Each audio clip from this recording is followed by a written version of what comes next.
नमस्कार, जोहार, आदाब। आप देख रहे हैं करंट खबर। जामताड़ा की डीएलओ साहिबा ने कुछ ऐसी बातें कही जिसे सुनकर आप आश्चर्यचकित हो जाएंगे। देखें करंट खबर की खास रिपोर्ट।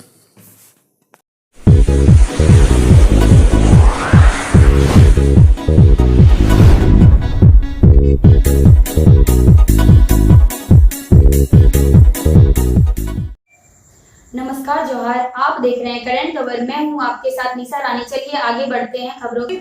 हमारे जो स्टूडेंट हैं इनसे मैं यही कहना चाहूंगी कि मैं आप लोगों जैसे इतना भाग्यशाली नहीं थी। क्यों? क्योंकि मेरे समय कोई ऐसे विधायक हमारे इतने अच्छे आए नहीं कि उन्होंने किया कि आप यहाँ पर आके बैठ के पढ़िए। तो ये जो भी स्टूडेंट हैं उनको खुद को भाग्यशाली समझना चाहिए कि मतलब इतने हमारे जनप्रिय विधायक, इतनी अच्छी सोच। देखिए, जो पढ़े लिखे होते हैं उनकी सोच कितनी अच्छी होती है कि वो चूंकि खुद इतने शिक्षित है। मैंने पढ़ा भी था इनका स्टेटमेंट। कोरोना जो इतना हम देख ही रहे हैं, इस काल में इन्होंने कहा था कि अगर मेरी जरूरत, सरकार से इन्होंने अनुरोध किया था, अगर मेरी जरूरत पड़ी तो मैं 24 घंटा अपनी सेवा देने के लिए तैयार हूँ, क्योंकि मैं खुद MBBS हूँ। तो ये जो प्रेरणा है, इन्होंने हम सबको प्रेरणा लेनी चाहिए। और जो भी स्टूडेंट है उनको खुद को भाग्यशाली समझना चाहिए कि आज हमारे विधायक महोदय आके हमें इतना बड़ा गिफ्ट दिया है। मैं तो याद करती हूँ लाइब्रेरी जाने के लिए हमारे पास पैसे नहीं होते थे, और आज की डेट में देखिए 5 रुपए मेरे पास नहीं होते थे। मैं पैदल पैदल उस पुस्तकालय तक पहुंचती थी, और यहाँ पर पुस्तकालय आपके दरवाजे में इन्होंने उपहार दिया। तो सोचिए, इसका फायदा उठाइए। यही मंदिर है, यही मस्जिद है, यही गुरुद्वारा है, और ये जो पुस्तकें हैं ये हमारे लिए भगवान है, यही खुदा है, यही अल्लाह है। बड़ा और कुछ भी नहीं है। ये जो ज्ञान आपको मिलेगी ना, ये जो प्रखंड विकास पदाधिकारी की कुर्सी से यहाँ तक आपको पहुंचा देगी। जो हम सपना देखते हैं और हम और उम्मीद और आशा करेंगे और विश्वास है हमें कि हमारे विधायक महोदय और ऊंचे स्थान पे जाएंगे। तो जो भी यहाँ बच्चे हैं, स्टूडेंट हैं, यहाँ से लेके और आगे तक जाएंगे। तो ये जो साइबर क्राइम वाला जो जामताड़ा है ना, मैं उम्मीद ही नहीं, मुझे पूर्ण विश्वास है कि हम लोग तो 3 साल के लिए कोई भी जिला में आते हैं, मैं यहाँ से चली जाऊंगी, हमारे विधायक जी यहीं रहेंगे, हमारे मैडम यहीं रहेंगे, हमारे मुखिया मैडम यहीं रहेंगे, आप लोग भी यहीं रहिएगा।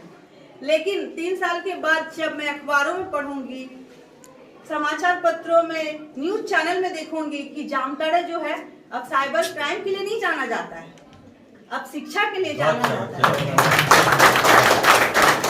सब जानते हैं यहाँ से कोई डॉक्टर, इंजीनियर और कोई हमारे जैसे पदाधिकारी और कोई IAS निकलेंगे ना, तो आप सबको जितने, उनके परिवार को जितनी खुशी होगी, विधायक जी को जितनी उस परिवार को जितनी खुशी होगी ना, उससे ज्यादा हमारे विधायक महोदय को खुशी होगी, मुझे खुशी होगी, हमारे वीडियो साहब हो सकते हैं यहाँ नहीं रहेंगे, इनको खुशी होगी, क्योंकि हम लोग यहाँ से दूर जाए रहेंगे और इस समाचार को पढ़ रहे होंगे।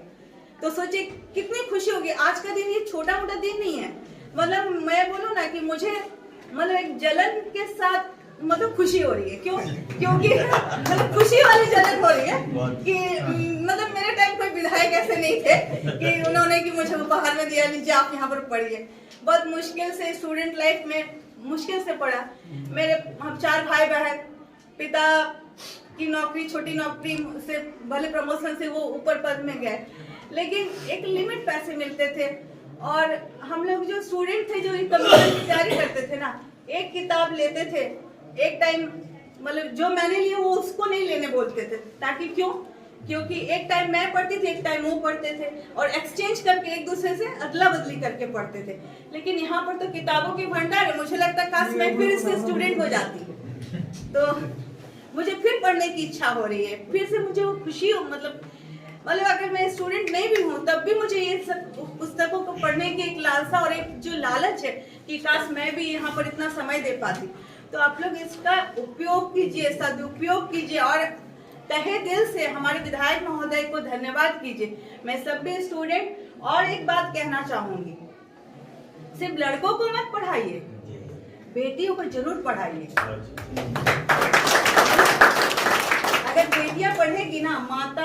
बहनें और जो भी अभिभावक है, थोड़ी सी उनको अवसर दीजिए।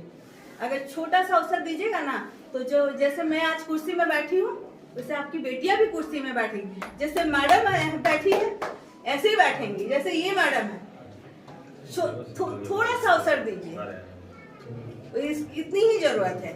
मैं आप सबों को तहे दिल से धन्यवाद कहती हूँ। जय हिंद, जय भारत, जय।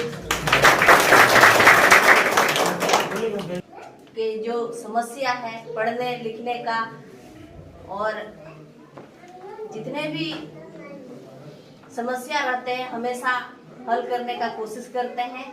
उसकी तरह देखिए आज अपने घर में, अपने गांव में आप लोग के लिए पुस्तकालय बना दिए हैं।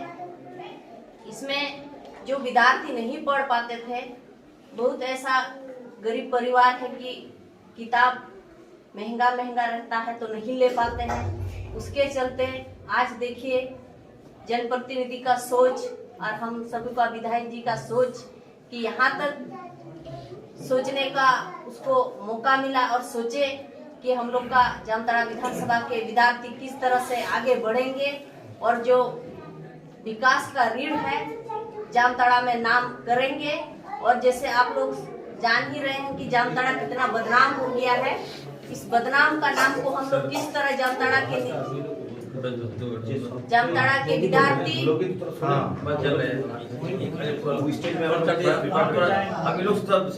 जो है ना, ये बड़े बुजुर्गों के लिए भी है और जो अभी जो बच्चे पढ़ रहे हैं उन लोगों के लिए भी है। तो सभी को मौका मिला जाए और मिले, और जितने भी यहाँ लड़की सब है आप लोग भी पढ़िएगा। इसमें जो ज्ञान है ना, जो ये ज्ञान जो ले पाएंगे ना, वो किसी को कोई हिम्मत नहीं कि आपको छीन पाएगा।